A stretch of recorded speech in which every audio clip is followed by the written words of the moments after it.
The following is an Infinity One Productions presentation, keeping it honest, insightful, interactive. Covering the latest in wrestling and beyond, you're listening to the RCWR Show with Lee Sanders and Diamond K. What's up, everybody? I hope you all have had a fantastic weekend, and you got out there, you got to enjoy some of the good weather, and I hope that the work week has been going good for you so far. We are almost over the hump week. Weekend is almost here. I know some of you are just dying for the weekend to come already, as many of you probably felt the weekend, just this past weekend at that, had just went by a little too fast. We got a great show that's going to be lined up for you guys tonight. I'm going to be joined by co-host Diamond K in just a little bit. In case y'all might not be able to tell, I'm down with a little bit of a chest cold tonight. It kind of crept up on me there over the weekend, and it didn't really magnify until late last night. So for the most part, as soon as Diamond slides on in, he's going to be guiding us through most of what all had went down these crazy 24 hours, pretty much since the last time we were on the air with you guys.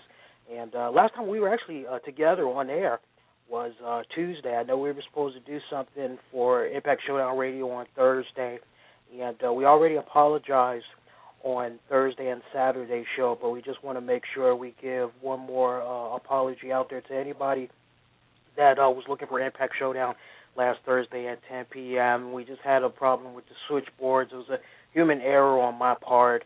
And long story short, the show wasn't going to come on for like another hour, so we tried to make up to you guys and do a special 30-plus minute post-show, and hopefully you guys had appreciated that, but I made sure I checked all the upcoming shows for the rest of the weeks, and we should be just clear sailing from here on out. But once again, apologies to those that was looking for the Thursday night show. But, yeah, I'm going to try to hang in there, and I'm kind of feeling a little good. My girlfriend had came home from work, and she saw me curled up under a bunch of blankets trying to work on tonight's show and the website. And she said, "You want me to make you a hot toddy?" And for those of you that do not know what a hot toddy is, basically it is a mystery drink is what I can call it. It's got orange juice in it. It's served hot. There's like black pepper in it, hot sauce, and there's a bunch of other stuff that's in it. It's supposed to just kind of wake up all your senses and kind of fight what's happening in your chest a little bit. What I really wanted was a shot of freaking NyQuil, but I don't want to sound like I'm ODing on the air on guys. So rest assured, NyQuil for me when the show is over tonight. All right, so on that note, let's go ahead and let's just, dive into tonight's show. I want to open up tonight's show because, we're going to be going into a lot of fun topics and try to lighten the mood up a little bit for those of you, especially those of you close to the Boston, Massachusetts area. But first off, my heart and my prayers, it goes out to the victims that were affected by the Boston Marathon killings, explosion, all that crazy shit that just went down yesterday. And true story, I was actually on my way home, and I heard a little bit of rumblings on the commute home, and really wasn't sure what was going on. I wasn't able to quite piece it together. Then when I get home, usually when I get home, I'm watching the news. I'm kicking back, and I stay with NBC. Those guys I trust. They are not all biased and right-wing Republican. They don't, they just give it to you. They try to give it to you in that most sincere and here are the facts type of standpoints. And I've been going with them for years. I saw what had happened, and, my heart just broke into 1,000 pieces. A marathon that was supposed to represent so much. Most importantly, the 26.2 miles. That's how long the length of the race was. And that was paying homage to the 26 people that were killed in the Sandy Hook shootings just like 100 days ago. And, I mean, you talk about freaking ridiculous, right? I mean, less than 100 days later, we get this crazy crap that had happened. And instead of seeing people cross over that finish line, Diamond, we got people who just retreated back and said, bump this. You know, people, they do these marathons because they're trying to raise money for a worthy cause. They're trying to sit up and, you know, they're trying to spread awareness about something. They're doing this race because it just means a lot to them for a lot of these folks. And for them to cross that finish line, it's a big deal. It's like, yes, I've accomplished something. And for those of you that like puzzles, you know that feeling that you get when you get like, what, a 10,000-piece puzzle and you're just fuming at the mouth as you're putting all the pieces together, and you kind of ask yourself a couple of times, why the hell am I doing this? And, you know, you want that satisfaction of completing it. And once you complete it, it's a damn good feeling. Now, some of you may glue that puzzle, and you may frame it, and others, you say, okay, that was good. You break all the pieces up, you put it back in the box, and you bust it out again. Why you guys do that, I don't know. Personally, if I do a 50,000-piece puzzle, I'm framing the motherfucker. I don't know about you, Diamond, but you know, what was your take? Describe what it was like for you to witness what all had went down with the marathon. What was the circumstances that you're in, and how you found out? Well, I was on the internet, and I saw it there, and it's just not a good thing. You know, I mean, it's just not a at all. And it just, whenever it seems like things are going well, they go bad a lot of times. I agree with that. My heart really goes out to those victims, man. 2 dead, and that includes a 8-year-old boy. It doesn't get more close to home than that. I mean, father or not, you know, we can all admit that, you know, we've seen a lot of evil, sick, crazy shit over the years, but nothing is more heartbreaking than the loss of an innocent kid that, you know, really didn't do any harm to anybody. And, you know, I know there's probably a lot of you that want to try to figure out how you can help the victims. Well, Red Cross, they have released a statement saying they have all the necessary and adequate help that's needed, including blood and volunteers, the whole 9 yards. They did stress, though, that, you know, if you would like to offer your services, you could do so by donating blood, as there's no telling, you know, how or when that blood that you donate will come in handy. And, of course, you can also donate goods, whether it's clothes, whatever, you know, certificates to Giant, whatever. You know, there's the little things. You know, it might not exactly help the folks in Boston, you know, but if you're just, you know, looking to try to make a difference and, you know, try to help, you know, definitely donate blood. Definitely go to your nearest DMV and set it up so that you can become a organ donor if something weird happens. And, you know, you never happen. We're not promised tomorrow, boys and girls. So anything weird happens to you, at least the hospital knows that your organs can go to somebody that desperately is on the waiting list for them, you know what I'm saying? So those are steps that you can do to really make a difference. If you are on the bus or you're on the train and you see someone in the military, cough up your seat. I can't tell you how many times I've rode the metro and I have seen somebody that's in the armed services, looks like they've went through hell, and nobody offers that person a seat. You know, that just, you know, show some respect is all I got to say about that. Looks like we had lost Diamond. I guess his signal was kind of weak there. We'll definitely squeeze him back in as soon as we're able to get him in. But for now, let's continue on. And it's funny because that segment there, we were actually supposed to have a little bit of a segue to go into something of a more lighter note. So I'll try to see if I can buy Diamond some time while I dive into the next topic. But I'm definitely rattled by what I had saw on Monday, and I can't believe this almost had slipped my mind. But one thing I want you guys to do, I want you to do me a huge favor, which is I'm already hearing talks of people that want to try to blame it on the Muslims.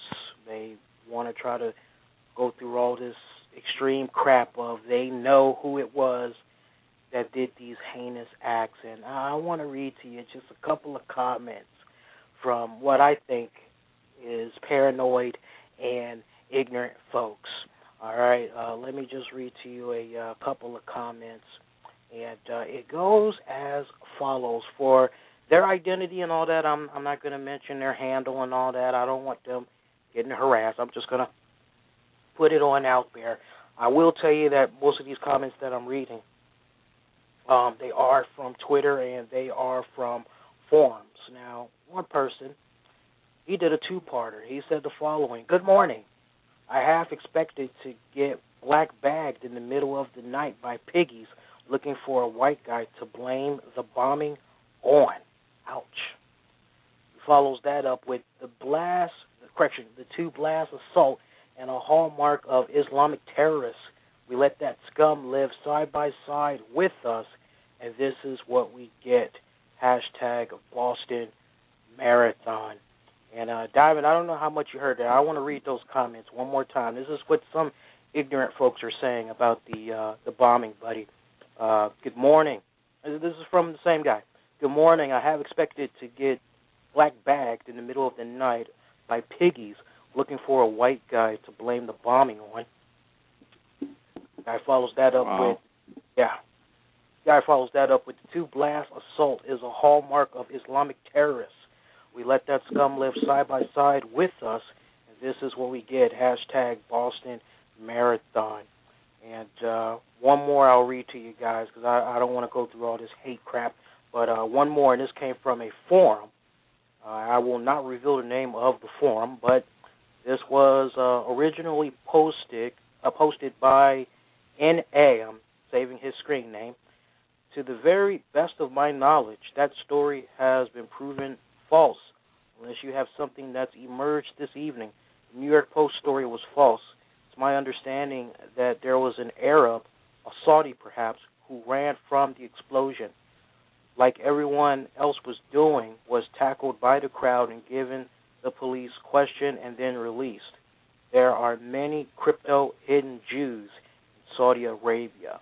Now, he had got a reply, which was, "So let's see, according to you, if it's a Muslim, then it's probably a hidden Jew. Way to apologize for Muslim behavior." Diamond, as we part ways from this topic, your take on the knucklehead idiots that I like to call them, that want to be so quick and say this is Muslim-related, this is terrorist-related.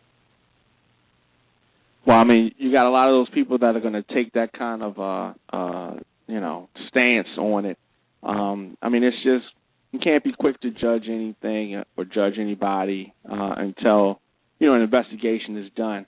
I mean, there's no way that we have. It could be the Koreans, for all we know. I mean, we don't know who it could be. It could just be some, random crazy person. I mean, it's really too soon to pass judgment or point fingers, really. I agree with that 100%. And for those of you joining us, do not adjust your volume, or actually, better yet, you may want to adjust your volume.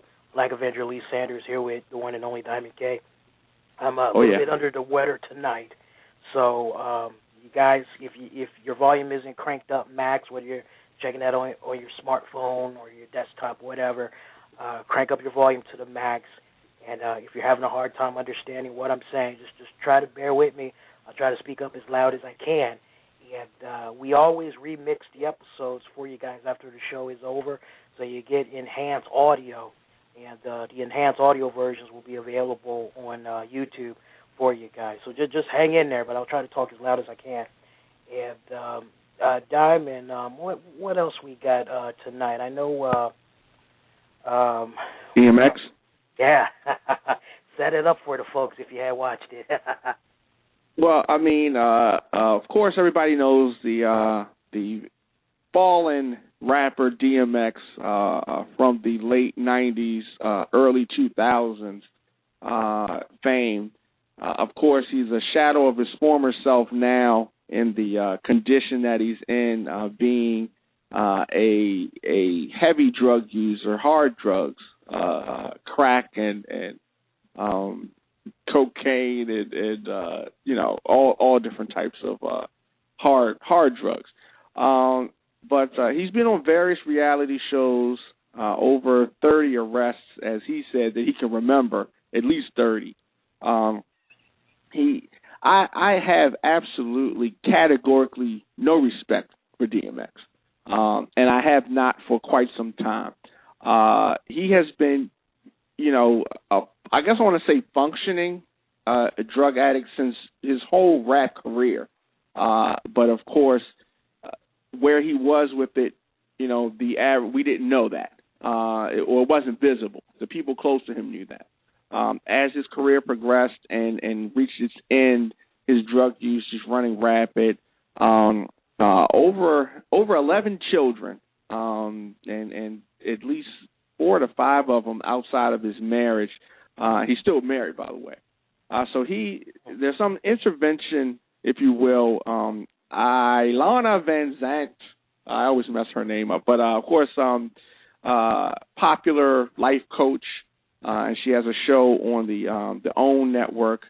And I don't know if you had a chance to see the previews before this show aired a few weeks ago, but they kind of baited you in with these previews that you got a glimpse of a big argument between her and DMX.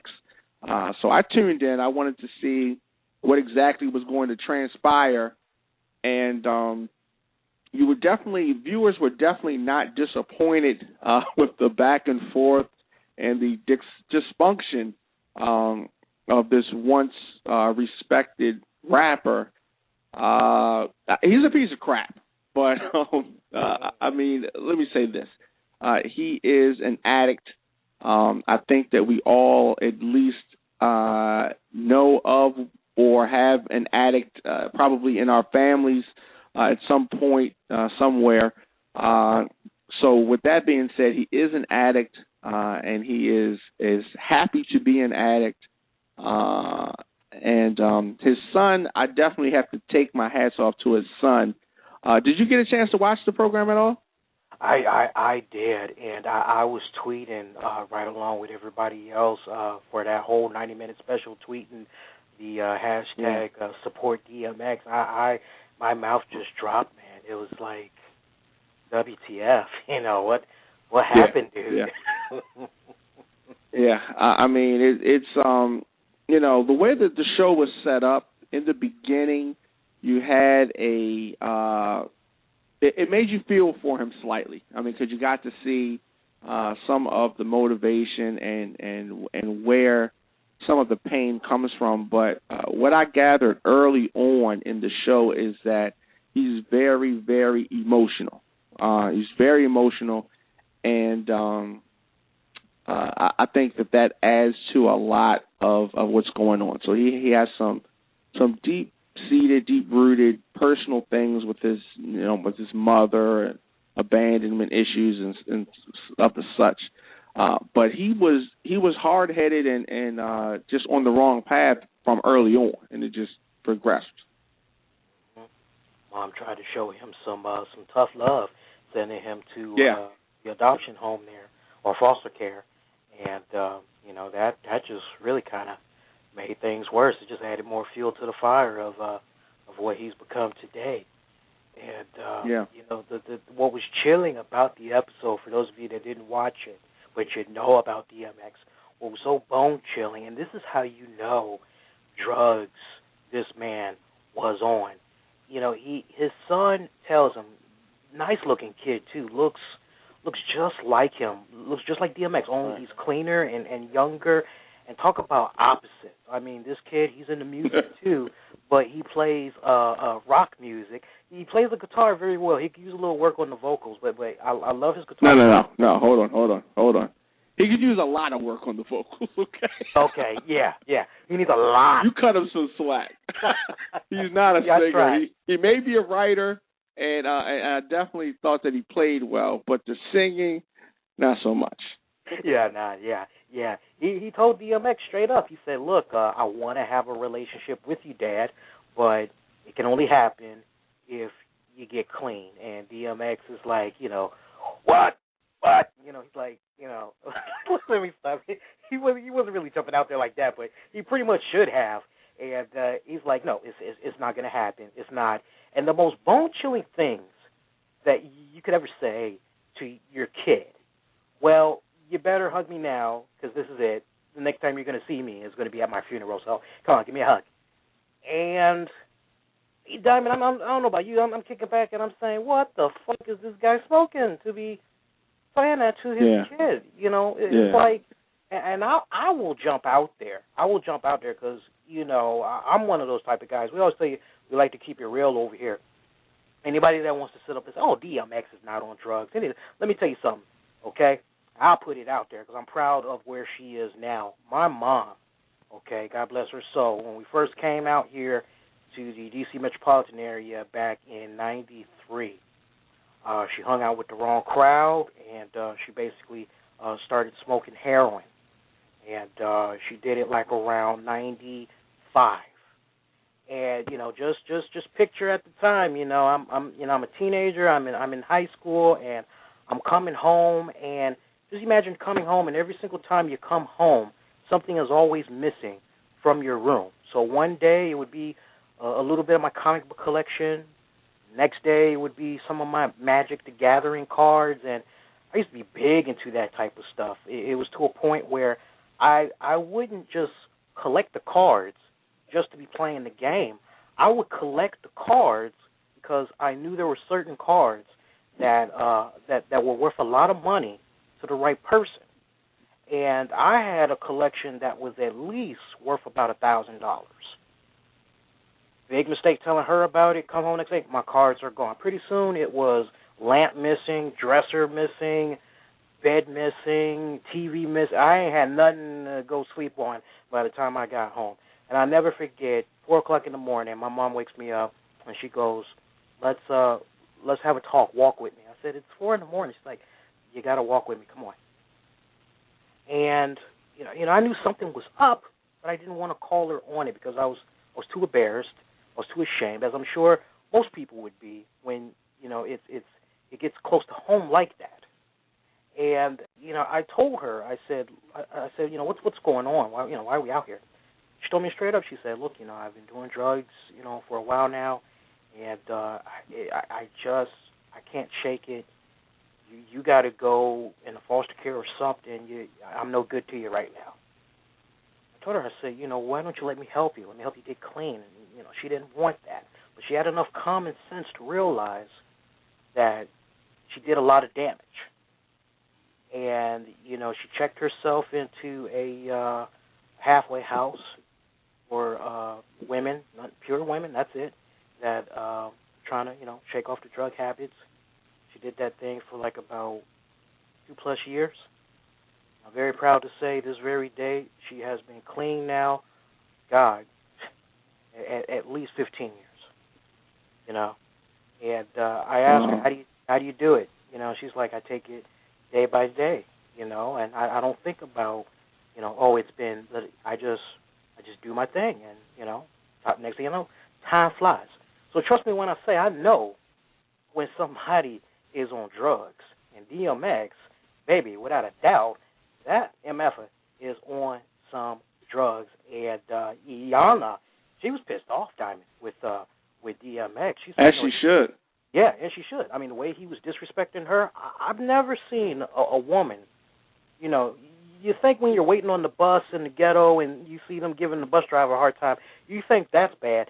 Try having a potty mouth to a woman that's old enough to be your mother, telling her to get the fuck out of your face. You ain't trying to hear that shit. Right. You know, because this is pretty much how DMX was doing. So, I don't know about you, but when I saw him do all this, I'm saying, okay, you know what?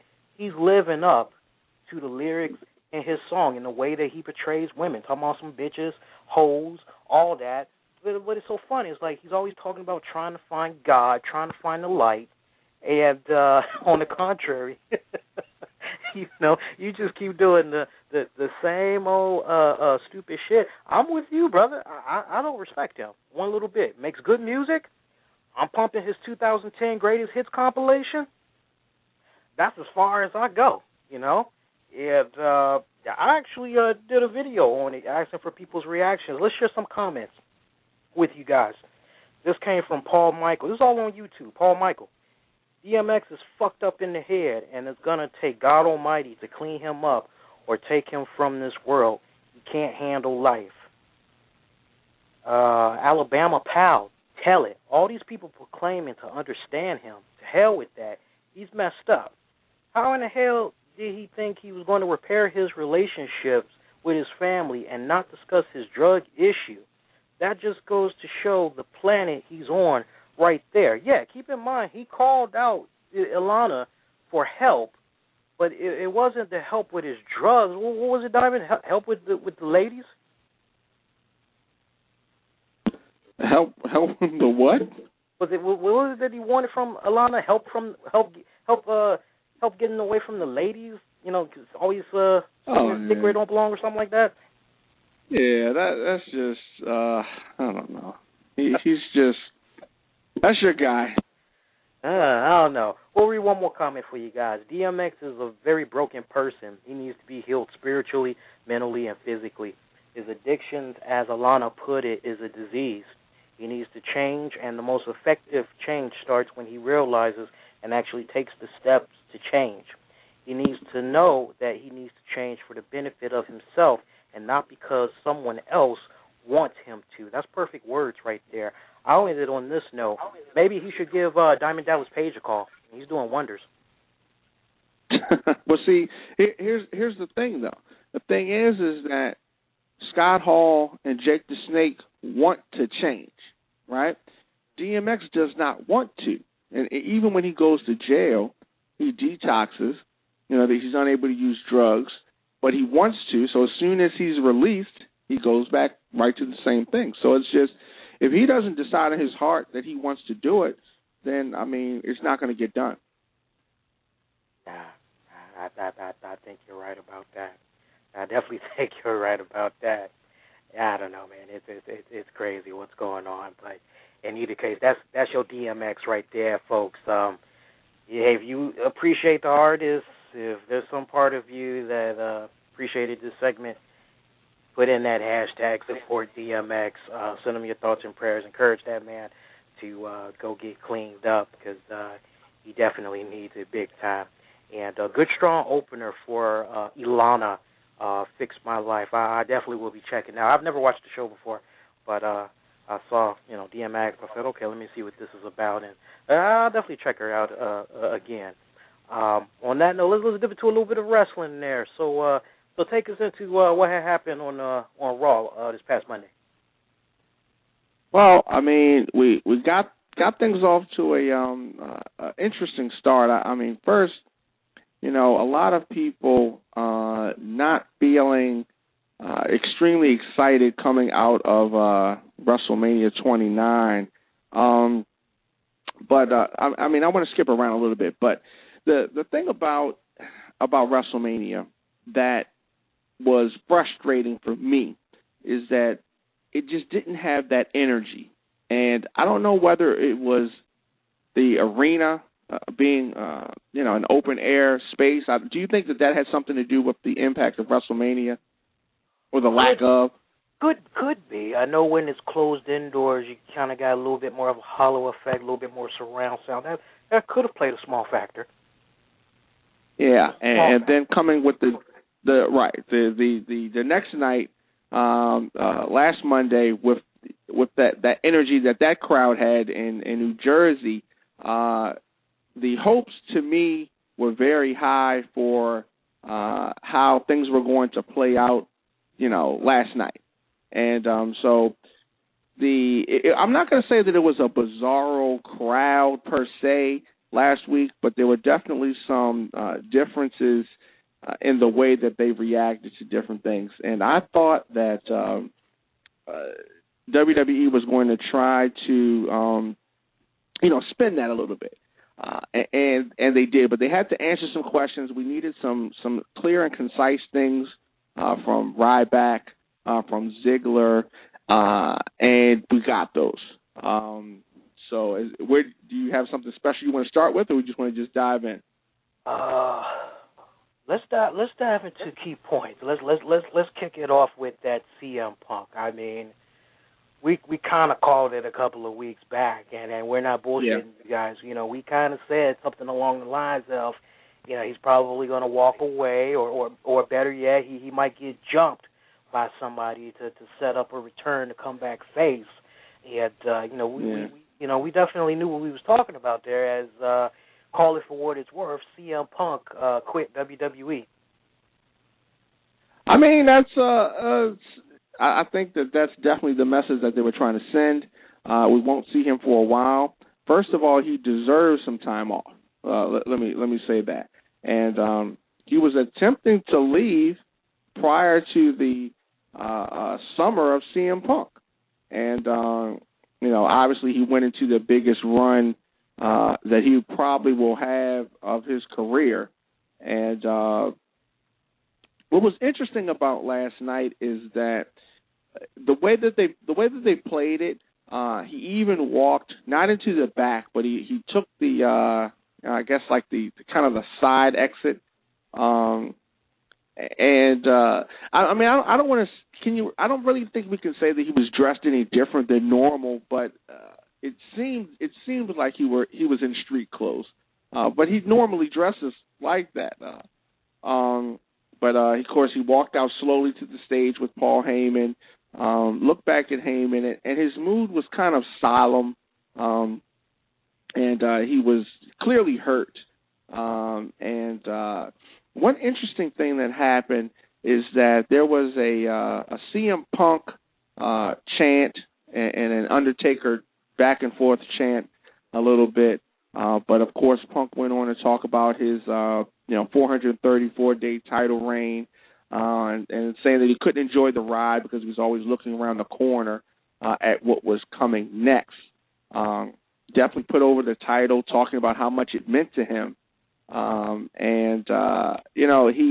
He also said that he battled someone who will arguably go down as one of the greatest stars ever in The Rock.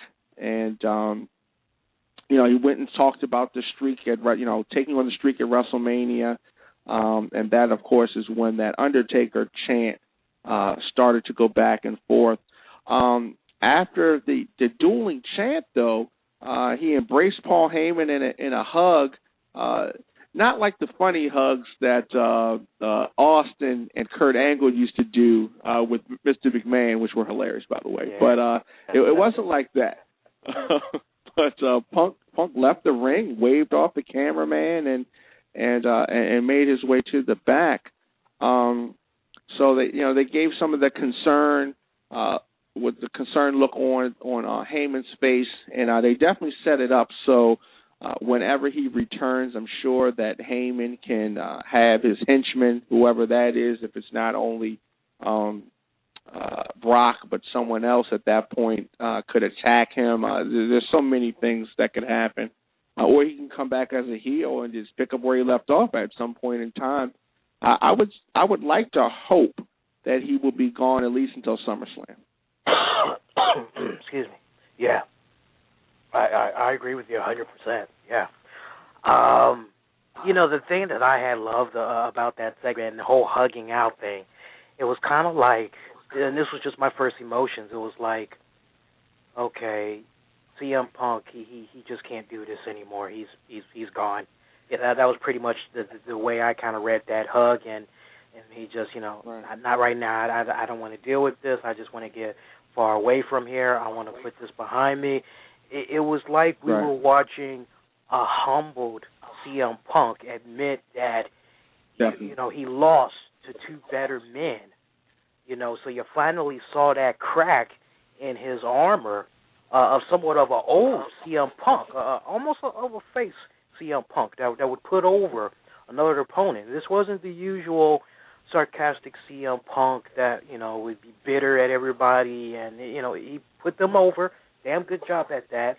And, he's like, all right, and that's it. And I know there was a WWE backstage fallout as cameras caught up to Paul Heyman. I didn't see that just yet, but if I were to kind of just play off of that, just freestyle thinking, Paul Heyman probably said something along the lines of, I'm not sure what's going on with CM Punk, that this is news to me. He didn't tell me, I don't know what's going on. Hopefully I can find some answers, and I'll get back with you guys. So maybe we could kind of see something like that play out, diving for a couple of weeks, where Paul Heyman could kind of come out and be like, for those wondering, CM Punk, he hasn't returned my calls. He hasn't returned my tweets, my emails. I don't know what's going on with him.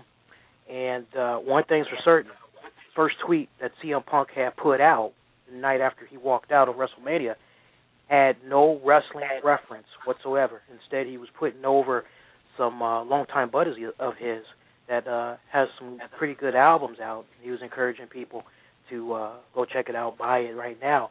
So it's nice to see that he's doing a damn good job, like not answering what went down on Raw and just kind of letting everybody just marinate on it. And there's a couple of ways that this can play out, most definitely. One scenario could be CM Punk could eventually come back. He can kind of pick up right where he left off as a heel.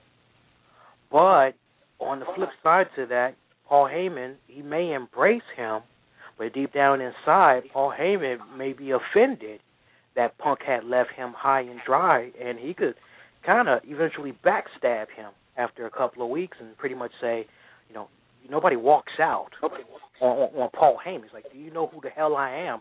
I'm the guy that made your freaking career here. You don't walk out on me. So I can kind of see something like that happen. And WWE, if they wanted to, they could then go that babyface route. Fans are, right back in CM Punk's favor. I think the second go round, I don't know about you, but I'd like to get your impressions. I just have a feeling that if you were to do a second go round as a babyface, I think it would be much stronger than what we had got this first run as him as the champion. A babyface run with Punk, and who's the heel? My marbles right now. Brock? Could we? Is there money in a Brock CM Punk? I'm eyeballing Brock. CM Punk and Cena. They need a little bit of a break, just a little while longer. I don't want to see that again for a little while. I'm eyeballing Brock. What about Ziggler? I mean, I think those two would do a fairly good program together, Punk and Ziggler. Punk and Ziggler, I definitely think that is that's an internet wrestling dream match there. I mean, I don't know whether or not. I mean, yeah, I guess their styles are kind of similar. I think I definitely would want to see a Punk and Brock feud. But Ziggler with the world title definitely presents a different type of dynamic. And Ziggler obviously going to stay a heel, so that I'm sure that option is out there. But I'm thinking when he comes back, he's going to be feuding with whoever Paul Heyman has in his stable, and that could actually be a Ryback. Yeah, speaking of Ryback, my God, man, how about that freaking promo? I don't want to moonshine it all that damn good now, because I don't want people to go, oh, here we go. The guys are going to kiss up to Ryback. Before we even go there, Diamond White might be feeling a completely different way. Well, let me just talk about it from my side first. Now, I will say, Diamond, I think you and I could both agree that, when we first saw Ryback move up, we both say, he's got the potential to be a future WWE champion, in due time. But as you pointed out, if Vince sees that there's something hot, that the fans are getting behind something, he's going to stay with it, and he's going to show some interest. He's going to push that star. And that's exactly what we've seen with Ryback. And I'll jump out there. I was very pleased with the promo that Ryback had cut this past Monday. I'm kicking back and I'm saying to myself, just in my head, sarcastically, I'm saying, okay, this guy's going to talk about feast, feed me more. He's probably going to say, I ate the bones. Little KFC pun right there. You know, I'm already prepared for that. But then he just pulls out some Batista Ultimate Warrior combo of a promo, and my mouth just dropped. I'm like, wait a minute, this guy talks like this? Why haven't they let him talk like this since day one? I was like, I love it. Yeah, some people thought it was kind of boring, but I was surprised. I don't know about you. Well, I definitely was pleasantly surprised. Now, of course, he wasn't, and he's not at a point where they can put him in the ring to do that promo live.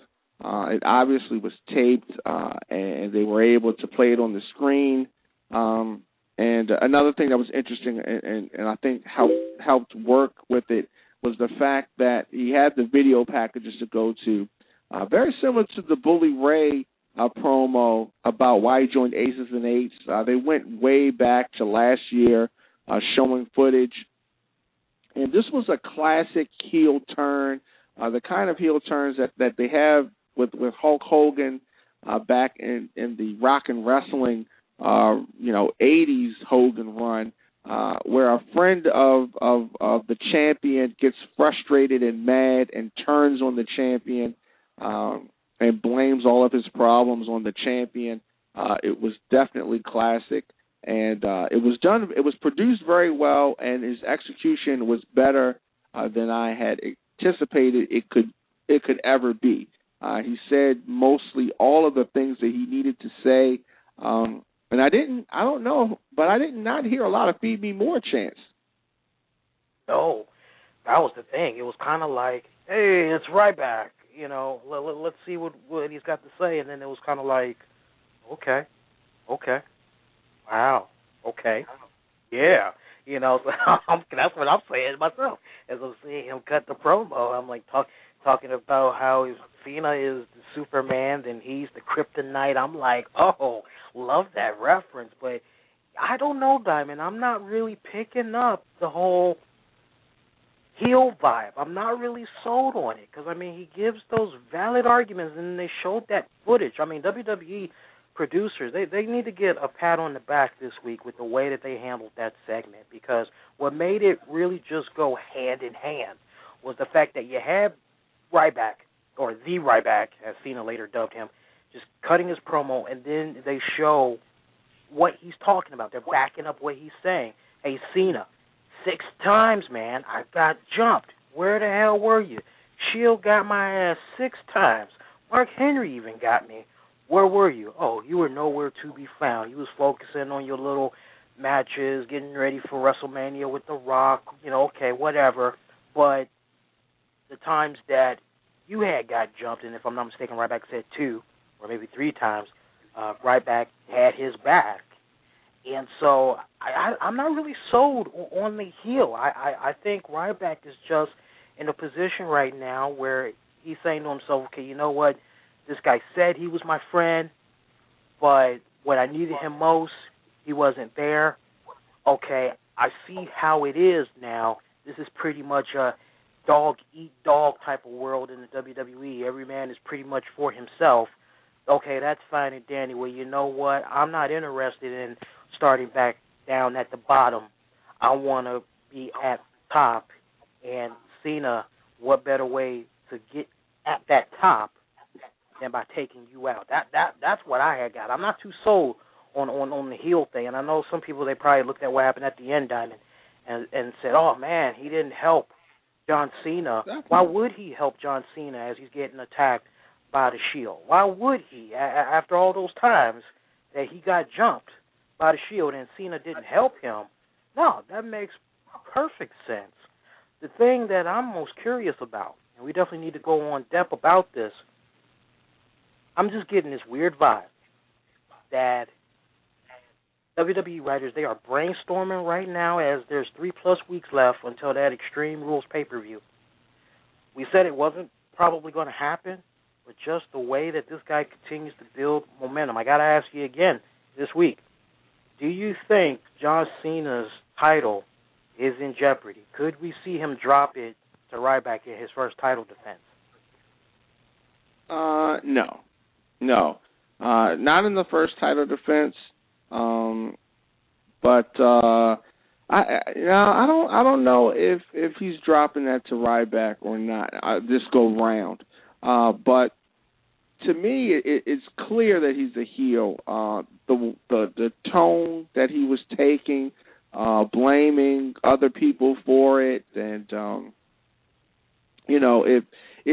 me, his mood, the things that he was saying in the ring, and definitely if they were going for the fans choose who you like thing, they would have had Ryback run out when he was up on the ramp and assist Cena.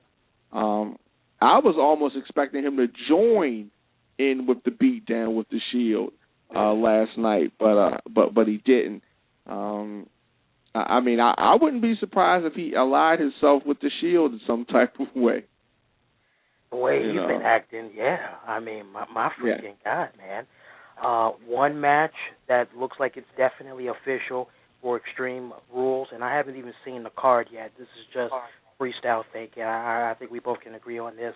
Alberto Del Rio, Jack Swagger, Dolph Ziggler, triple threat match for that World Heavyweight title. We talked about this a couple of weeks back, and I think we kind of shot it down because it was like, well, you got two heels in there. The reason doesn't really kind of, but this is the route that they're going to go.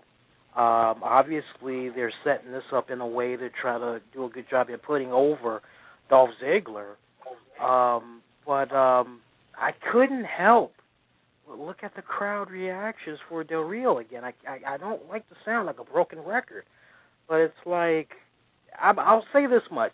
He got a little bit more of a reaction this past Monday as opposed to what we saw in the previous weeks. It was actually kind of like some people actually came to see Alberto Del Rio. I was a little bit surprised. I kind of had to do a double take and say, wow, some of these people are actually cheering for Del Rio. Oh, they actually paid to see Del Rio. Oh, well, okay, whatever. But your thoughts on the triple threat match? This pending triple threat match, I suppose. It was a weird trend throughout the night with like upset victories, quote unquote, and this one, that dynamic is weird when you have two heels going against each other, and after Ziggler cut a very, very good promo about how he did everything himself and how he's the greatest ever and all of these things that really make a good undersized wrestler, a cocky wrestler, work and get booed when he starts talking about all of his accomplishments, etc. And that's what Ziggler went out and did, but he still found himself in a match against Jack Swagger. You clearly could see the height difference between these two competitors during this match. And, you gotta hope that Jack Swagger or Alberto Del Rio do not get their hands on the world title. Yeah, we hope not. I mean, we know that Jack Swagger is a court case, if I'm not mistaken. It's not supposed to happen, I believe, June, when it's supposed to go down.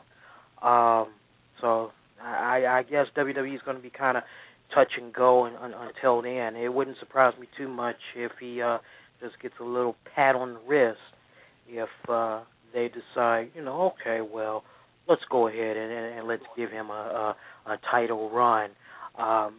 They could do that. I mean, Zeb Coulter still has a damn good mouthpiece, and it looks like WWE isn't too keen on breaking them up just yet. But then again, Diamond, maybe the third time is going to be the charm. Maybe seeing Jack Swagger lose again. Because honestly, I'm thinking about who could get pinned in that triple threat match.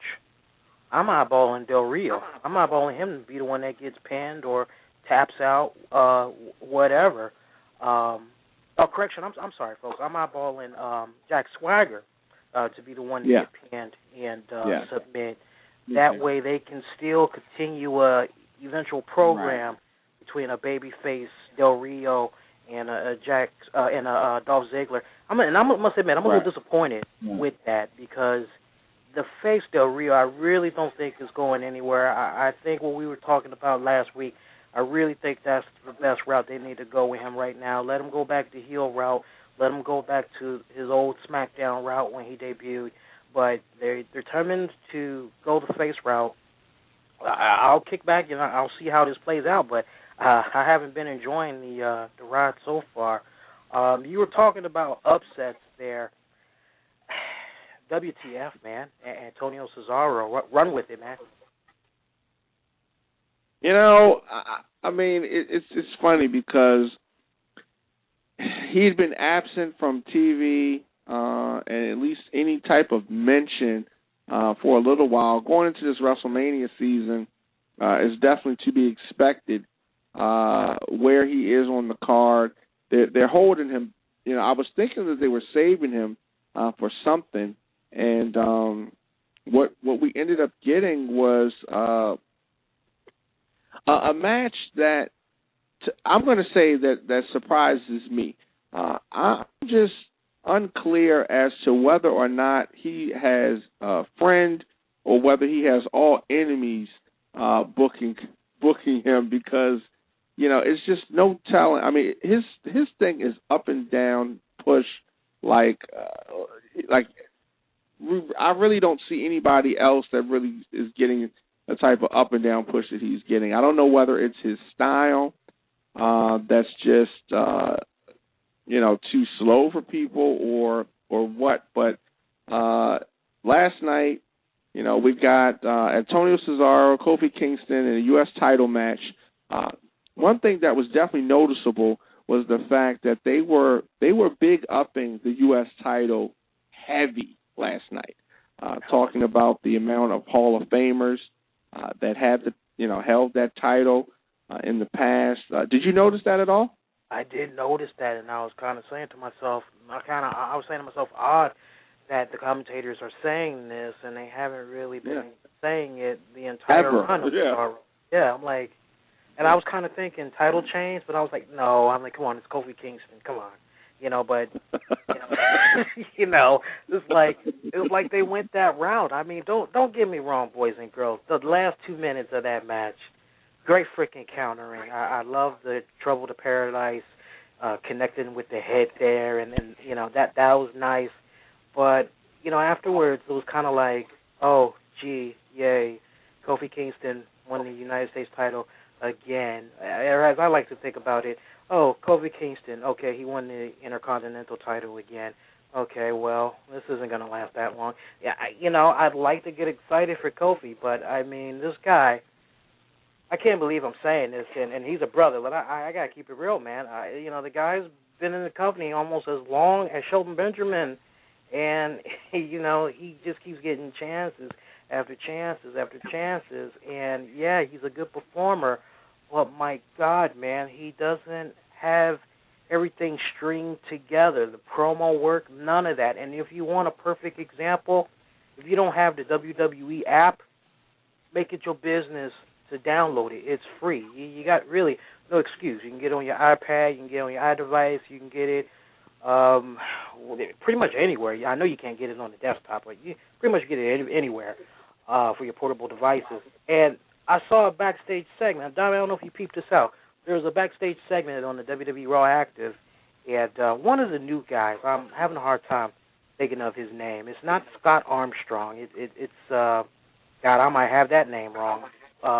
Some new-looking guy with black hair. Kind of looks like he might be Justin Roberts' brother, but he doesn't know how to cut an interview worth a damn. But he's asking Kofi Kingston, what was it like to win the title? And Kofi Kingston, like every 3 seconds, he just keeps saying, I'll tell you, man, this win, it wasn't just for me, it was for all the people in the back, it was for everybody, that had supported me from day one, this title win is for them, I was like, no, I don't know, shut the fuck up. That's all I could keep saying, but it's like he can't really string it all together to just be that perfect package, And look at me, now I'm saying, but that's just my take on that. But the man's had so many chances. Honestly, Cesaro should have kept the title. One thing I would have done without, how do you go from, explain this to me, Diamond, how do you go from, and now Antonio Cesaro is going to say, I don't like you in 5 different languages, to insulting the Americans, their obesity problem, and just Americans in general, to howling like a wounded dog. It's like, how do you go from all of that? I mean, I don't know. I mean, I don't understand nor agree with what they're doing unless he's being punished. You know what I mean? I don't know whether Cesaro is being punished for something that happened backstage or what, but it's or maybe they're getting ready to repackage him. I mean, I don't know, but he's a throwback type of wrestler, definitely a hard hitter, and does a slow, methodical kind of pace, and there's definitely a place for that, and I hope that they're going to elevate him actually. So, I mean, we'll see. Speaking of guys kind of missing in WTF, I like how Miz dropped the title last week, and he don't even pop up on Raw this past Monday. It's like, damn, who'd you piss off to not get on the flagship show this week? Yeah, I mean, it's probably some of those bad promos he does and bad figure fours. It has to be. My God, it has to be. Of course, one of the main highlights from Raw was Brock Lesnar, Triple H. Set it up for the good folks. Tell me, how'd you enjoy that one? The Triple H? Yeah, Triple H, Brock Lesnar 3. Here's the thing. Here's the thing about that. If you saw Triple H Brock Lesnar Part 1, right? Did that make you anxious to see a Part 2? No, but we got a Part 2. All right. So now, after game type of matches, it's just too slow. I don't know. But we're going to get a third one, obviously. Not exactly looking forward to it. And then, 3MB. 3MB incorporated into this segment. Heath Slater talks about he's going to make an example out of Triple H. And they're trying to steal his spotlight. Jinder Mahal, of all people, Drew McIntyre, it's just a matter of time before these guys don't have a contract, and one or two of them end up in Impact Wrestling. Brock Lesnar comes out and walks to the out on the stage or whatever, and he's bouncing up and down. 3MB remain in the ring. Or are we supposed to believe that they thought that they could take him? I was a little bit perplexed by that segment myself. I mean, if I see a big-ass motherfucker like Brock Lesnar, I'm hauling ass. I'm not waiting for him to, I will be, as soon as I hear that music, I'm gonna be like the Brock Lesnar fan who always be hitting that pose every single time Brock Lesnar come out. I'm gonna hit that pose and I'm gonna say, oh shit, and I'm gonna go hauling into the damn stage area like the damn Shield, man. Shit, Brock Lesnar. Definitely. But he's heavy-handed, and he is very stiff, and gave them guys a couple of stiff shots and some F5s all in and out of the ring. The crowd chanted one more time after he slammed Slater into the barricade.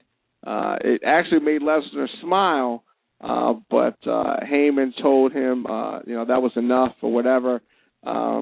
Inside of the ring, he said his client is ready for a fight, and he says that he wanted it against Triple H. I assumed after he said that the crowd would start booing. But, Heyman actually started to give Hunter some compliments and said it was worthy of admiration, which was interesting. It was interesting. But Heyman said that the problem is that Brock doesn't agree with him. He said that Hunter's victory at WrestleMania made the score 1-1, and there can only be one dominant alpha male in the WWE. I thought that was Vince, but who knows? Then again, actually, we're really going to go there. I was thinking Monty Brown, but he hasn't been in WWE for a minute. Yeah. What was he called in WWE? He was called something else, though. Marcus Corvon. Oh, my gosh. Yeah, that didn't last long. And I thought that Marty Brown was going to be successful in WWE. I really did. Sure as hell seemed like it. I mean, when I look at a guy like Big E Langston, I have shades of Marcus Corvon. I can't help but say to myself, that's where he should be right now. It looks like that's the route he was gonna go. But so much what if. Hi-yow! Yeah. And for those of you wondering, he's doing quite well for himself. He's enjoying family life. I believe he has his own gym. So he's a fitness trainer, certified at that. So he's doing okay. Yeah. I'm not That's sold. good. I'm not sold on a Brock Lesnar Triple H 3. Now, fans, this is the beautiful thing. Well, it's in a cage. It's an old school steel cage match. So does that mean it's going to be the NWA type of cage that looks like an actual fence, or is this just going to be the blue steel cage? When you said old school steel cage match, what does that mean? Unless they bringing something back from the WWF days, that it ain't gonna get no damn old school. No, they can dress it up however they want to dress it up. Unless the Don Morocco, Jimmy Superfly Snooker cage. They can bust out that cage. That's not gonna help that match. I'm sorry, that is not gonna help that match. I never thought I'd say this. I'm usually biased. I try to be upbeat. My God, man, I'm not looking forward to a Brock Lesnar Triple H 3. The only way I could get behind this is if we just stop going with the whole stupid gimmicks and we just go, okay, Brock Lesnar. We know Brock Lesnar can wrestle, okay? That guy can wrestle his ass off. Former NCAA champion. The guy can wrestle. Triple H, he knows how to tell a damn good story in the ring with the right opponent. I mean, they got the ingredients there. My whole thing is stop with this whole gimmick crap and the whole Brock Lesnar fire. Just give me Triple H, Brock Lesnar wrestling match inside of a steel cage. Let it be bloody, all that good stuff. But I just feel we're going to have an exact repeat of WrestleMania, and I think fans are going to be, a little bit disappointed. I think they're going to be sitting around and they're going to be like, is this match over yet? The only way I can see, this match really going over with fans is if they see Brock Lesnar destroy the hell out of Triple H, which unfortunately is not going to happen, in case you're keeping track. But that's what needs to happen. That's what needs to happen. That's what needs to happen. But here's the question we should be asking ourselves right now. Does Brock Lesnar literally have the same type of deal that he signed last year? Because remember, after he lost to Cena, at the last Extreme Rules pay-per-view, he disappeared for a couple of months. So if Lesnar does have the same deal intact with the same amount of dates, I'm expecting him to lose to Triple H and go on hiatus for a couple of months, which sucks because you ain't got CM Punk. I think that would be the wrong thing to do, though, because it would. if they have Lesnar lose to Triple H and technically lose the feud like he did with Cena, Cena should have lost that match, by the way, because it would have been better to tell that redemption story. How is he going to have a redemption story when he was able to beat Brock Lesnar? I don't know. Exactly. I'm having a hard time biting into the redemption story. It's like, oh, boo, you beat Brock Lesnar. Shut up. It's like... Right. Yeah. I agree. We both agree, yeah. Lesnar needs to win, but if his deal is structured the same way, he's going to lose. Well, I mean, I don't know, because I think what ended up happening is I think that they burned up their dates with him, and they thought they were going to be able to re-sign him, and I think that he played hardball with them, so they had him lose. And eventually they were obviously able to get him to come back. But to me, to have him lose at WrestleMania means he's got to win here. So I think that Triple H said, I want to take the victory at WrestleMania. You can have it back at Elimination Chamber, because the most eyeballs we're going to see WrestleMania, obviously. So I'm thinking that Triple H loses here, goes away. This way he doesn't lose his career, quote unquote, but he's able to take a loss, go away for a little while, and then come back later. I hope so. That's. Trust me. I really, really want to see that happen. I don't know, man. I could start trusting WWE booking if they do it right at Extreme Rules. Otherwise, it's definitely going to be a serious letdown. And keep it in the back of our minds that eventually they want to see Lesnar take on The Rock at WrestleMania 30. You got to do some build-up for Lesnar. So, going back to CM Punk for a minute, you said you have him coming back by SummerSlam, right? Yeah. What's that, like in 3 months? Yeah. I think SummerSlam is usually around August or something like that. Yep. At Great American Bash, I think it's in July, so yeah. The timing would be, yeah. That's like 4 months, though. That's like 4 months. I don't know, man. I'm just getting this weird vibe. We're probably not going to see him for about 6 months.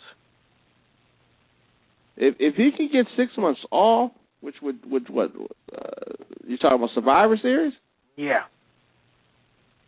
That would be nice. I don't see that happening. I don't see them able to let him go that long. If they're able to let him go 6 months, they don't even really need him. I mean, six months is an eternity. I don't even think he could stay away for 6 months. I don't think so either. It depends, because by one thing's for certain, by him stepping away, it leaves a huge window open for the other guys. Now's their time to step up, right, and try to get that spotlight on them. When you have a champion, a former champion, caliber like a CM Punk, go away, young talent, and quite honestly, I will be very disappointed if it's a story where CM Punk comes back a couple of months later, we ain't see nobody move up, because at that point, I'm not trying to hear any silly storylines about the wrestlers complaining and all this other crap. It's like CM Punk walked away, Triple H walked away, Brock Lesnar walked away, Jericho walked away, Rock walked away. You guys had opportunities after opportunities to step up. If you didn't step up, forgive me, you just suck. Plain and simple. You just suck. Overall, it was a so raw, but oh my God, I can't believe we almost forgot about this. What did you think about the Fandango win? I thought they were trying a little bit too hard. Very heavy-handed. Yeah, you'd have thought that with 2+ hours going into Raw, Vince and Kevin Dunn, they would have been like, nah, this isn't the right crowd to be doing the Fandangoing on. Let's just do something else. And Fandango just felt, maybe it was because of the crowd diamond, but he felt so naked without Chris Jericho. I'm kicking back saying, where's Jericho? Where's the attack from behind? And then I'm like, oh, yeah, he's on tour with Fozzy. I felt it was a little forced. I didn't sense a super Fandangoing craze. I felt like they were overplaying it a lot more than was necessary, and it just didn't seem natural, But they continue to solidify the fact that he's supposed to be a heel, which I think is the right thing to do. If you turn him face too soon, then he turns into Santino Marella or Zack Ryder or somebody like that. So you don't want him to be that, and you don't want him to be comical like the Honky Tonk Man. So, I mean, he has a mean streak. I thought that, interestingly, on SmackDown, his character was a little bit more, I don't know, the genius, you know what I mean? Just a little bit too feminine. But last night, not so much. And I guess that they're toying with the gold dust thing almost, with a lot of that. It's just, I think he could be a dancer without being, overly feminine. I think he could just be like a Dancing with the Stars type of thing. But, I think that they're acting like people are making a bigger deal about it than they really are. Yeah, that's WWE for you. They go off of the reactions of one crowd, and then this is the thing I hate about WWE sometimes. Is like they see something that happens beyond their control, and then as a result of that, they want to try to brand it to make it their own. Thus, the whole Fandangoing. They had to try to capitalize on it, and look at the way that they did all the little silly boosting. Over 100,000 people were talking about this all week. It made its rounds through social media and on Access Hollywood and blah blah. Just overhyping, and then showing the videos of all the people that's doing it, and I actually thought what was more intriguing, not the Fandangoing. I thought what was more intriguing about Fandango was the Twitter exchange over the weekend that he had with Fandango, the movie ticket guides. A fan sat up and made some type of reference. It was definitely related to WWE's Fandango, and Fandango, the movie company, they tweeted him back. They said, "No, you want WWE Fandango, but thanks." And Fandango replied back directly to them and said, "We need to talk." I thought that was freaking classic right there. Yeah, definitely. One thing I can definitely say about Mr. Curtis is that he's playing this role very well, and he's gotten into a nice groove with it. And I definitely have nothing bad to say about the way he's portraying the role, the character. He has a mean streak. It's classic heel. I just necessarily didn't like the way the WWE's trying to. A part of you has to understand that what they're doing. Another part of me just says that sometimes they just go overboard with stuff. Yeah. I need to switch phones for a little bit before this bad boy dies. Tell the good folks what had went down with Kevin Nash and Sean Waltman over the weekend. That story, a little interesting. Also, I definitely, before we get off of the Fandango, Steve Austin giving Fandango the thumbs up, if you will.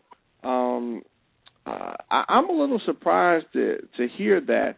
It seems that Fandango. I'm thinking that Fandango would be a character that Austin would not like, actually.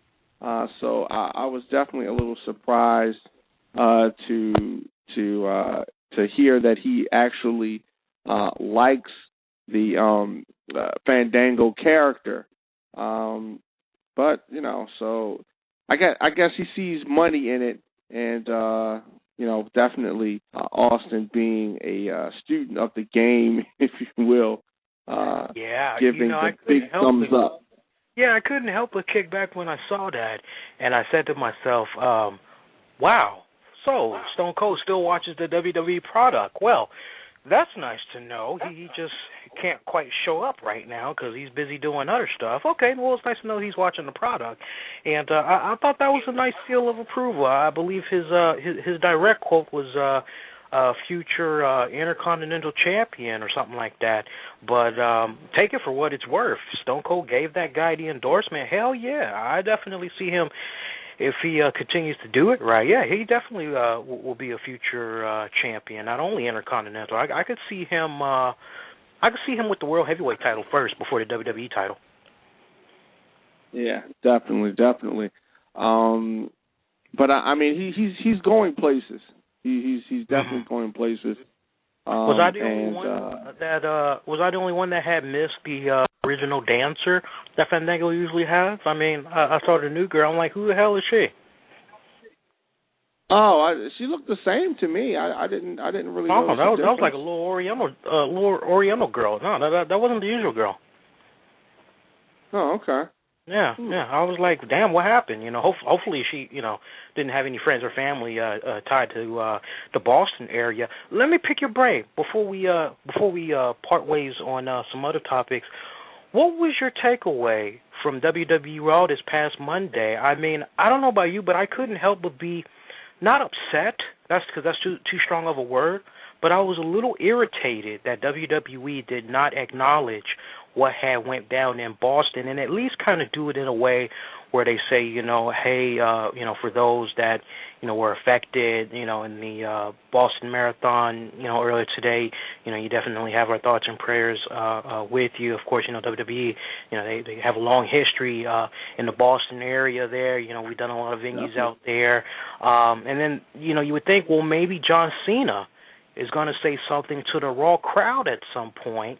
And for anybody, you can correct me if I'm wrong, because I tried looking before we went on the air, Diamond, and to my knowledge, John Cena did not say anything to the crowd about what had happened in Boston. Instead, he had shared his thoughts via Twitter the next day. Do you think WWE kind of dropped the ball a little bit there? Yeah, I do. I think if they were going to say something, I think that the time to say it would have probably been the beginning of the show or coming out of one of the breaks. And I think that was just an oversight. I think they probably may have been running.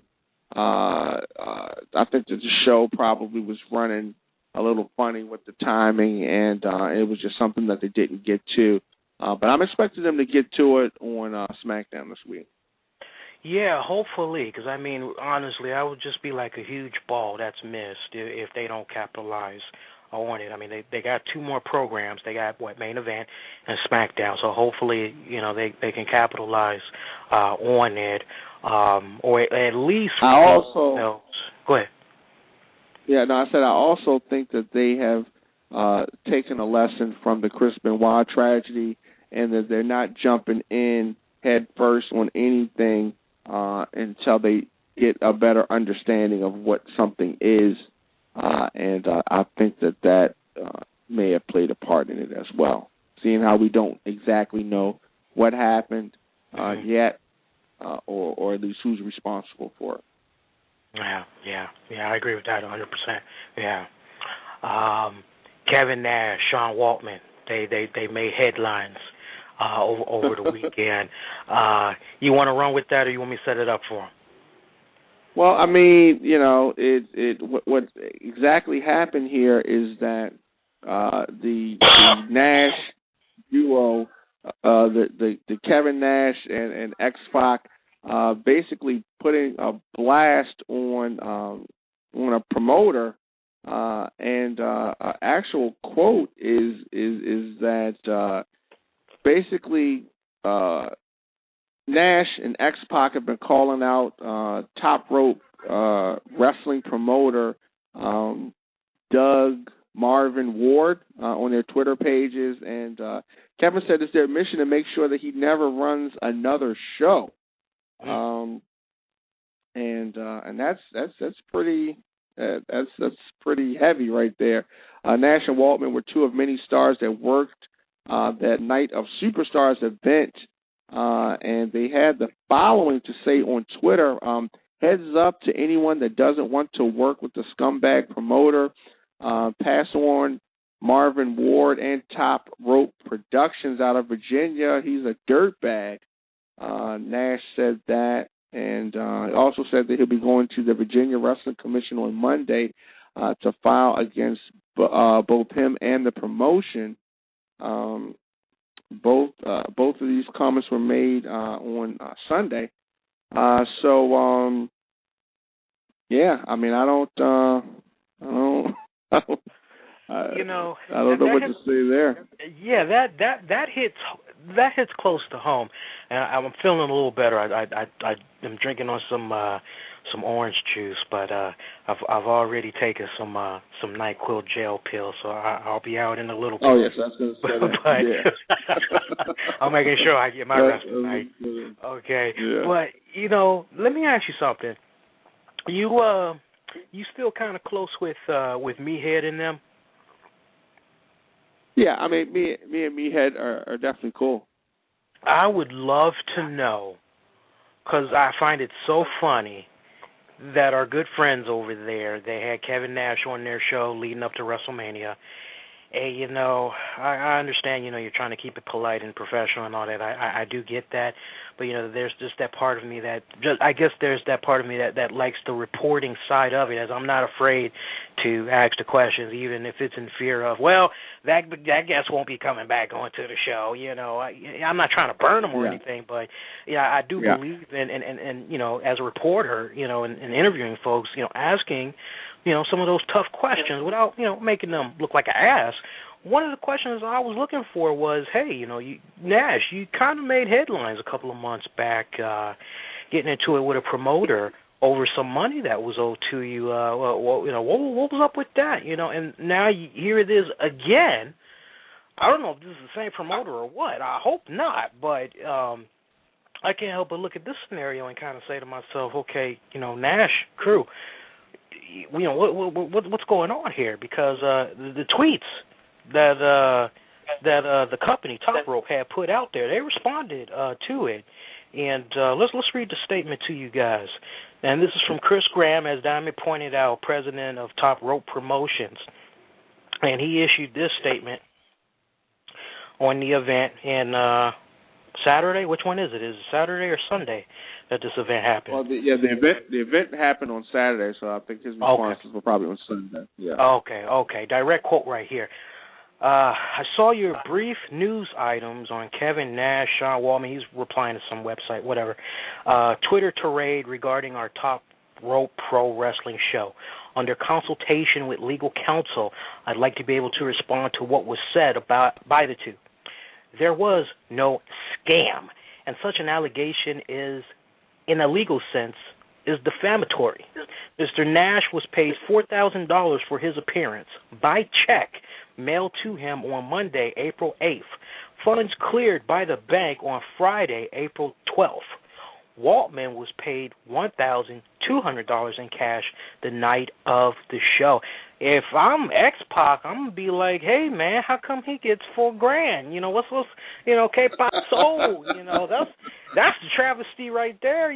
Brother could at least get $2,000. Damn, both had travel and accommodations paid for by the promotion as well, as is standard.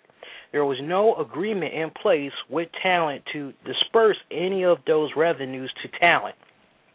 For Mr. Nash and Mr. Waltman to suggest otherwise is untrue, and we feel is clearly intended to do harm to the reputation of Top Rope Pro Wrestling, not only in the sense of the allegations regarding pay and the scam comment, but also in the adjectives used by Mr. Nash, calling one of our staffers a scumbag and hick, and such constitutes actionable defamation on the part of Mr. Nash and Mr. Waltman.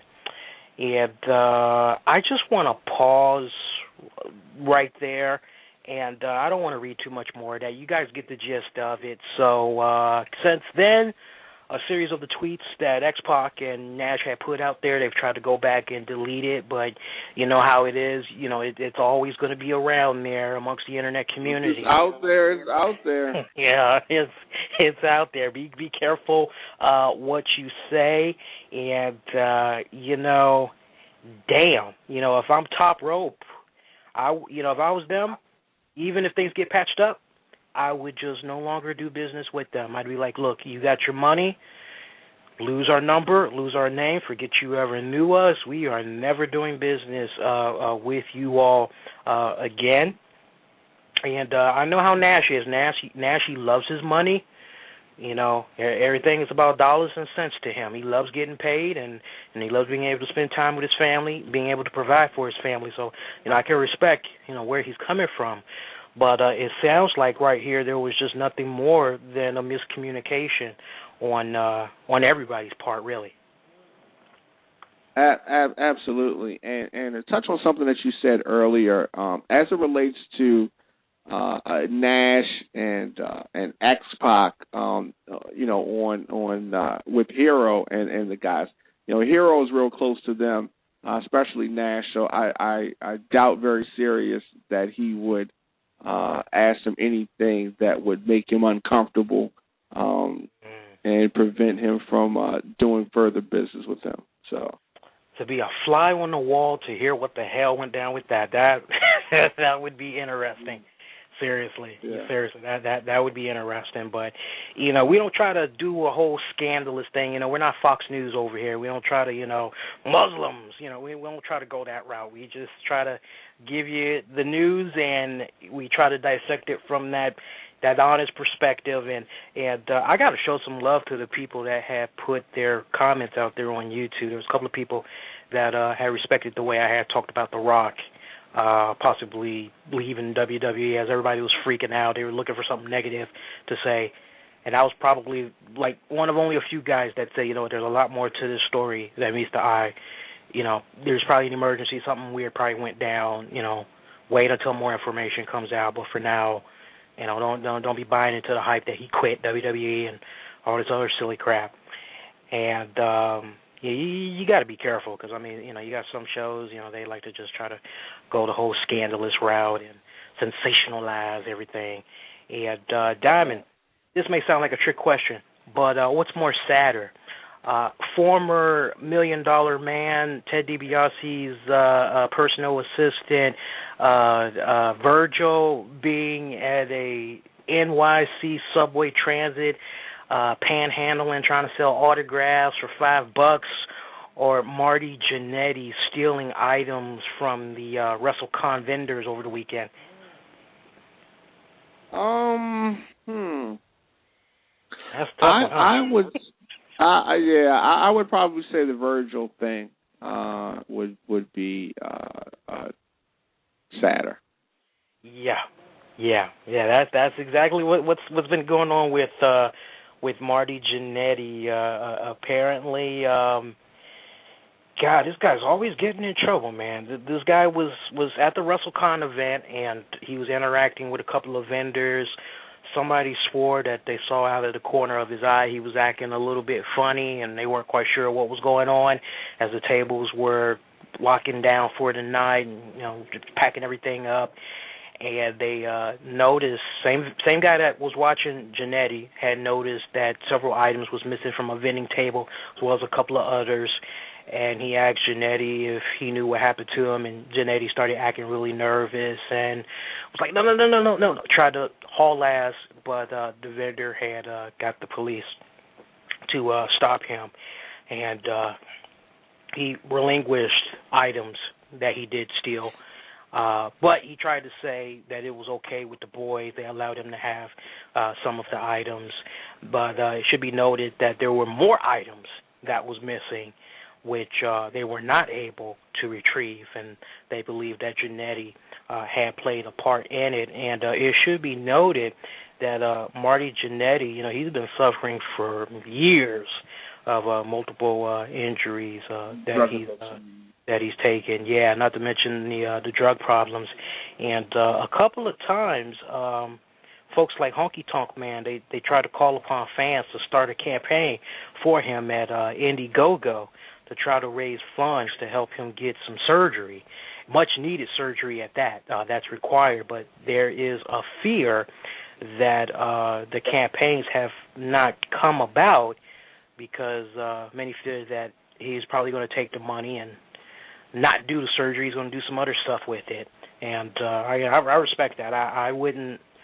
I can go on record, because we donated money to Scott Hall's We Can Rebuild Him, and myself, a couple of friends. I mean, we combined. We had to have put out at least $300 out there for Scott Hall, and we did that with the sincere vibe that this time is going to be different. Mark Henry, not Mark Henry, I apologize. Marty Jannetty, I'm not picking up that same vibe. Your thoughts on a guy like Marty Jannetty, Diamond? I mean, just a complete opposite of where Shawn Michaels is right now, and I can't help but think about the two together. Yeah, well, I mean, he's the opposite of where he is right now, but he's definitely not the opposite of where Shawn Michaels has been. Both of them partied hard and lived that hard lifestyle, and I think just that Marty Jannetty, he just didn't clean it up, and it just turned out bad for him. And he just never has been able to shake that, that sidekick role. It's unfortunate. But unless, and just like we said with DMX, and same thing with Scott Hall and with Jake the Snake, unless he decides that he wants to turn things around, then it's not going to turn around.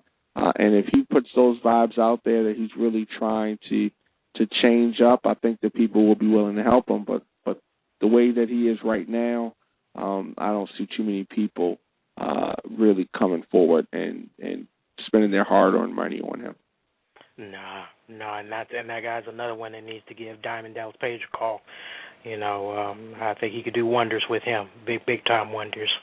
WWE, they've tried so many times. They've given him opportunities after opportunities. Just when it seemed like his act was clean, they try to toss him a little bone, come on back. I still remember that last run that he had in the WWE. What was that, like 2009 or something like that? And seemed like he was finally on the right path there, but just couldn't, sad. That's all I got to say about that. Just sad. And let's go out on a high note. We almost forgot about this. Carlito used to work for WWE there. He recently had been making quite a bit of buzz, accusing The Rock there of taking some enhancing drugs to get all big and buffed up there. Diamond, two-part question for you, man. You think Carlito might be what he's saying? He might have some weight to it, or do you think this is coming from somebody that's just bitter and spoiled? And then part two of that question, if The Rock is, in fact, taking some illegal substance, if it were to be revealed, could this have a career?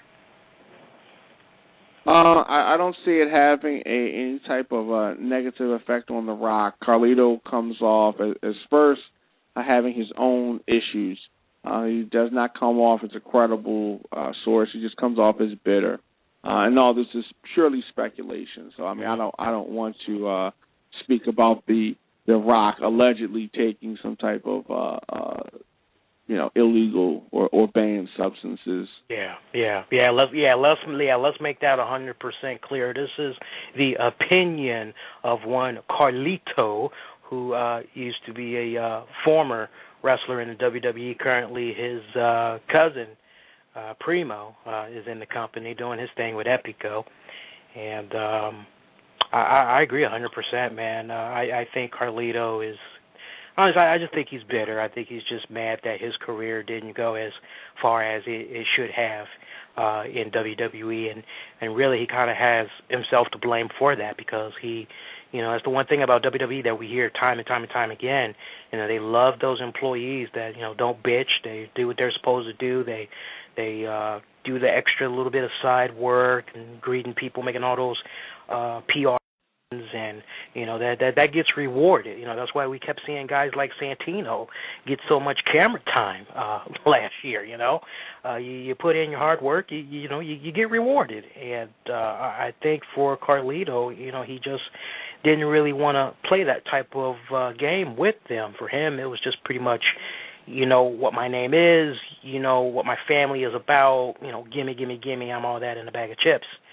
And I don't feel sorry for him one little bit, and quite honestly, he's the last one that should be talking about people being ripped. I mean, if you guys have not seen how Carlito looks now, the guy has like Chris Masters physique. Last I checked, I'm talking about classic Chris Masters, veins in the nipples and stomach, six pack and whole 9 yards. So Diamond, he's definitely one to talk about taking illegal stuff, because somebody could look at him and kind of go, dude, you was in WWE for like about maybe 5-6 years, and you never looked like that before.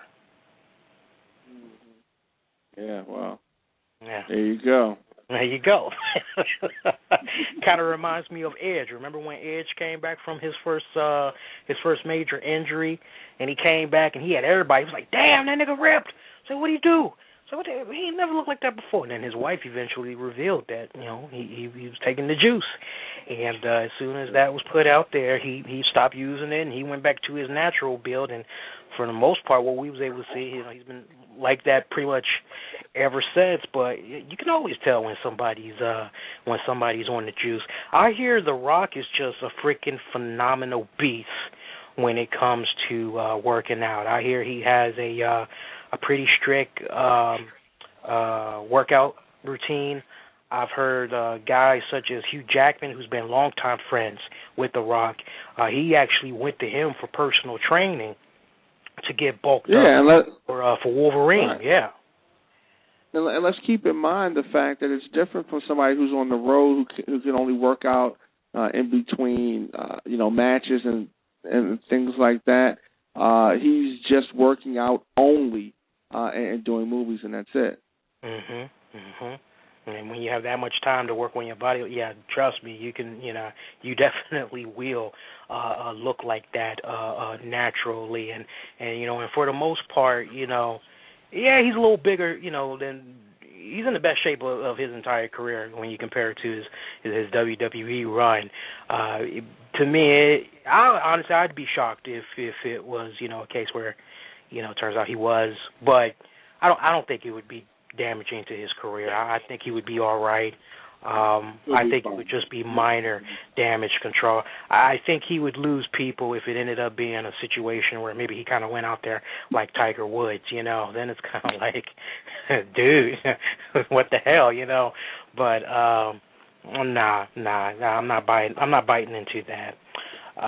See, other than that, dude, I think that's it. I'm trying to remember off the top of my head. I think we covered all bases tonight. Other than what had happened there with the Boston Massacre, we lost an NFL icon, Pat Summerall. He passed away, I believe, at 86. Any fond memories of Pat Summerall? Definitely a legend. I definitely want to say that. I mean, it's hard to say anything bad about the guy, really. I'm definitely going to miss him. I put the tweet out there earlier, but I'll say it again. I mean, other than John Madden, this guy was somebody else definitely. I could just kick back, for hours, whether he's with somebody or not. He kept you into the daggone game. I mean, you only see traces of guys like John Madden and a Pat Summerall. You only see it in traces of Chris Collinsworth, just a hint of it. There's a hint of it when you look at a guy like Joe Buck. He's kind of got a nice little retro thing going on there, but it's kind of he's more spot on with the baseball stuff. But there's never going to be another Pat Summerall, truly a one-of-a-kind type of guy. And we got to give him credit where it's due. He battled alcohol for a lot of years, but had got cleaned up, I think, what was that, like last 5 to 7 years of his life. He had found sobriety, and he's doing all kinds of cool stuff. I know one of the main things he used to do, and he used to come on the weekends. It was a syndicated show. It was called Sports Stars of Tomorrow, and it was basically a program dedicated to high school and collegiate athletes. And that was kind of cool to check out. He did that for a couple of years, but yeah, definitely a top-notch guy. Truly will be missed. And let's end on a funny note. For you guys that love Faith Hill, she's no longer going to be doing the NFL on NBC theme. So you guys that like to jerk off to her legs there as she's walking around, sorry. Ain't no more Faith Hill.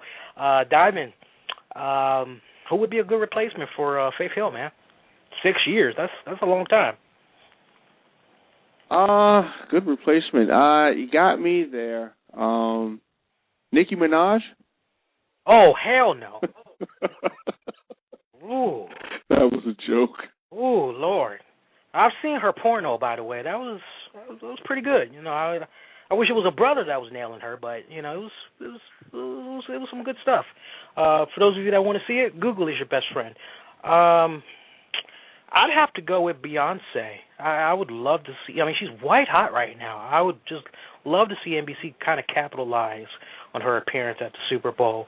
That would be a phenomenal deal. Maybe they could do like some type of a 3-year deal. Maybe test it out, see how it runs, and if it's helping, and maybe give her another extension.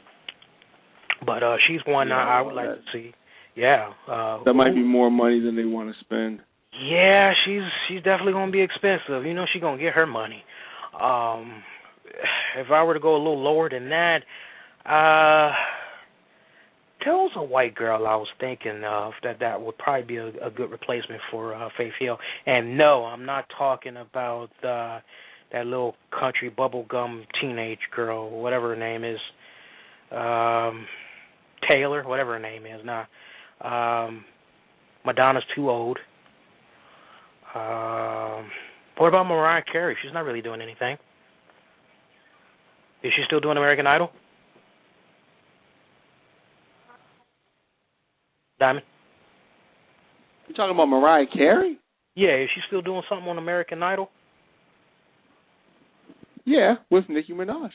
Oh, never mind then. That's they're tied tied up. A tough one. Yeah, that's going to be a tough one for them. They're tied up. Yeah, as long as they don't get Hank Williams. Mariah, I don't think Mariah's a good fit. Oh, dude, I got it. I figured out the person I was thinking of. What about Gwen Stefani? No doubt. Oh, no. I think Taylor Swift is probably a better fit. Damn. Yeah, well, don't yell at me, guys, if I jinxed it, because, yeah, we could get her, yeah. That's going to do it. We'll end it on that note. Good show tonight. We went all over the place tonight. Diamond, I got to hook you up with an email after the show's over, but we got a special guest that's going to be dropping by Impact Showdown this Thursday night, and it's always a treat when we have somebody stop by the show, and it's rare we get somebody that comes on through Impact Showdown, and this guy, you guys are going to love him a lot. He's been doing a lot of work on the indie circuit. He mainly keeps working with the promotion 3X Wrestling, and he entered the TNA Gut Check voting contest, and we're definitely going to put him in the hot seat and ask him what it was like to enter the competition this go-round, considering the raunchy history that it had the last go-round, and get his overall takes on it. And he'll also talk about his wrestling career. It's going to be a good interview. He's a real nice guy, very smart, very witty, laid back. Definitely loves to talk. It's going to be a good interview. The one and only, the Omaha Chainsaw, SM King, is going to be joining us, and he'll be kicking us off this Thursday night at 10 p.m. sharp right here on blogtalkradio.com. Those of you that are familiar with the name, if you have any questions that you'd like for us to ask him, we'll have the chat room open. You can also email us your questions over at the Infinity One Productions at gmail.com site, and or email rather. You can also hit us up on Infinity One Prod and the RCWR show on Twitter. And I got to say this before we end the show, Diamond, and I got to make sure I say this again on Thursday. Those of you that had won our contest from the WrestleMania post show, I'm going to be making it my business this Saturday to mail off you all's packages. So I do thank you guys kindly for your patience. I wish I could have got it out a little sooner, but I've been a little down the past couple of days. But I will definitely be getting it out to you guys this weekend, so look out for an email. Don't worry, I'll remind you guys one more time on Thursday. And that's going to do it, Diamond. Good job tonight, buddy, leading the show, man. I appreciate it. And, it's time to get some rest on that note. All right, boys and girls, he's the one and only Diamond K. I'm the Black Avenger, Lee Sanders. Hope you enjoyed the show tonight. Be safe. Be kind to one another. We'll see you this Thursday night. Everybody, take care.